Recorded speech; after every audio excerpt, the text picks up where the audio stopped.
2024 UPSC civils results announce చేశారు. 1009 candidate select అయ్యారు.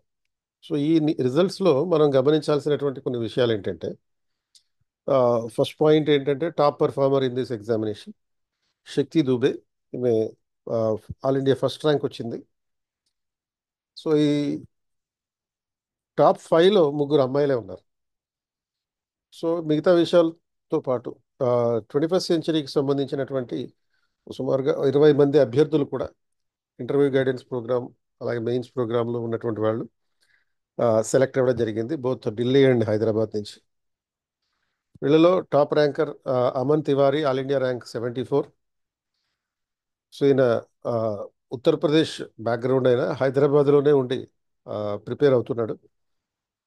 అలాగే సాయి రోహన్, వైజాగ్ చెందినటువంటి అభ్యర్థి. ఆ, శ్రవ శ్రావణ సౌమ్య, హైదరాబాద్ అభ్యర్థి. అలాగే సాయి మోహిని మానస, శ్రీకాకుళం అభ్యర్థి. సో వీళ్ళందరితో పాటు మొత్తం మీద ఒక 20 ర్యాంక్స్ 21st సెంచరీ నుంచి వచ్చినాయి. సో ఈ రిజల్ట్స్ నుంచి మనం గమనించాల్సినటువంటి అంశాలు ఏంటంటే, టోటల్గా ఈ ఎగ్జామ్ కోసం 2024 ఎగ్జామ్ కోసం 13.4 లక్షల మంది అభ్యర్థులు అప్లై చేస్తే, యాక్చువల్గా ప్రిలిమ్స్ ఎగ్జామ్ రాసింది 5,83,000 మంది మాత్రం.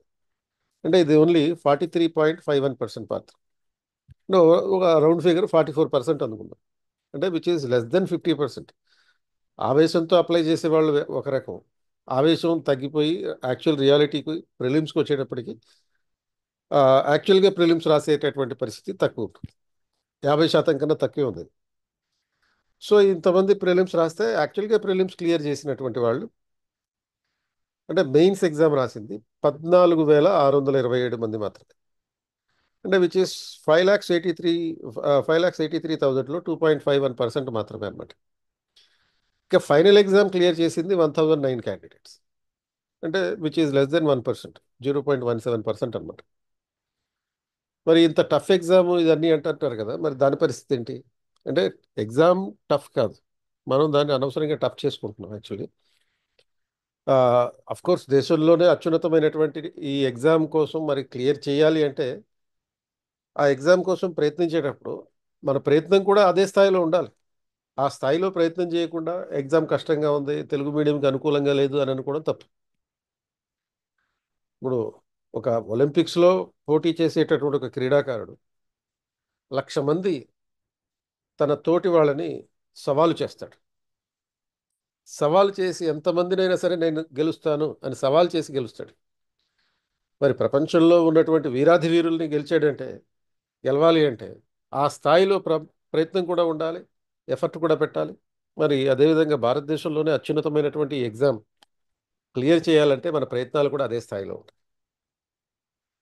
అండ్ ఈ ఎగ్జామ్లో మనం గమనించాల్సింది మరొక అంశం ఏంటంటే, విమెన్ ఆన్ ది టాప్. అంటే మొదటి 5 ర్యాంకుల్లో ముగ్గురు అమ్మాయిలే ఉన్నారు. అలాగే మొదటి 25 ర్యాంకుల్లో 11 మంది అమ్మాయిలే ఉన్నారు. టోటల్గా ఈసారి 1009 పోస్టులు ఉంటే వాటిలో 284 మంది అమ్మాయిలు ఉన్నారు. అంటే ఓవరాల్గా 28.15% అనమాట. అంటే ఎవరెవరికి ఏ సర్వీసులు వచ్చినాయి అనేది ఇంకా అలర్ట్ కాలేదు కాబట్టి ఇప్పుడే మనం చెప్పలేం.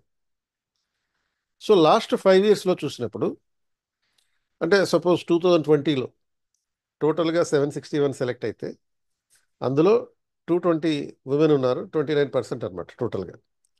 అదేవిధంగా 2021లో 25% ఉమెన్ ఉన్నారు, 2022లో 34% ఉమెన్ ఉన్నారు. It is the highest so far. అంటే ఇప్పటికి 933 పోస్టుల్లో 2022లో 320 మంది అమ్మాయిలు సెలెక్ట్ అయ్యారు, 34%. ఇది గతంలో ఇంతమంది ఎప్పుడు సెలెక్ట్ కాలేదు, తర్వాత కూడా అవ్వట్లేదు అనమాట. అంటే 2023లో మళ్ళీ ఈ నెంబర్ 32%కి తగ్గింది. అండ్ 2024లో ఇది 28%కి కొంచెం తగ్గింది. అంటే పెరిగే అవకాశాలు అయితే గణనీయంగా ఉన్నాయి నెక్స్ట్ ఇయర్ అనేది పరిస్థితుల్లో. అంటే ఓవరాల్గా మాత్రం ఆ, అమ్మాయిల పార్టిసిపేషన్ పెరుగుతుంది, సెలక్షన్స్ కూడా పెరుగుతున్నాయి. కేటగిరీ వైజ్గా చూస్తే జనరల్ 169 సెలెక్ట్ అయ్యారు, ఓబీసీలు 340 మంది, అలాగే ఎకనామికలీ వీకర్ సెక్షన్ 129, షెడ్యూల్ క్యాస్ట్కి చెందినవారు 160 మంది, షెడ్యూల్ ట్రైబ్స్కి చెందినవారు 58 మంది, పీడబ్ల్యూబీడి 12 మెంబర్స్ సెలెక్ట్ అయ్యారు. అండ్ అన్నిటికన్నా వే- ఒక మంచి విషయం ఏంటి అంటే రీజనల్ రిప్రజెంటేషన్ అనేది చూస్తే కనుక అప్రాక్సిమేట్లీ అంటే సుమారుగా 90 మంది తెలుగు రెండు రాష్ట్రాల నుంచి సెలెక్ట్ అవ్వడం జరిగింది. అంటే ఆంధ్రప్రదేశ్ తెలంగాణ రెండింటిలో నుంచి కలిపి 90 మంది సెలెక్ట్ అయ్యారు. అంటే ఒక సింగిల్ స్టేట్ పరంగా చూస్తే తమిళనాడు నుంచి హైయెస్ట్ 57 మంది సెలెక్ట్ అయ్యారు. సో మన తెలంగాణ ఆంధ్రప్రదేశ్ యూపీఎస్సీ విషయంలో ఒక ఉమ్మడి రాష్ట్రం అనుకుంటే కనుక తెలుగు రాష్ట్రాలు అనేటటువంటి ఒక పదం ఉపయోగిస్తున్నాం కాబట్టి హైయెస్ట్ అన్నమాట. దేశంలోనే తెలుగు రాష్ట్రాల నుంచి ఎక్కువ మంది సెలెక్ట్ అయినటువంటి పరిస్థితి ఉంది. కాబట్టి అభ్యర్థులు ఇలాంటి అంశాలను పరిగణలోకి తీసుకుని ప్రిపరేషన్ అనేది మనం ఏ విధంగా ప్లాన్ చేసుకోవాలి అనే అంశం మీద ఈ ఇలాంటి వీడియోస్ ద్వారా మరిన్ని మీకు తెలియజేయడం జరుగుతుంది.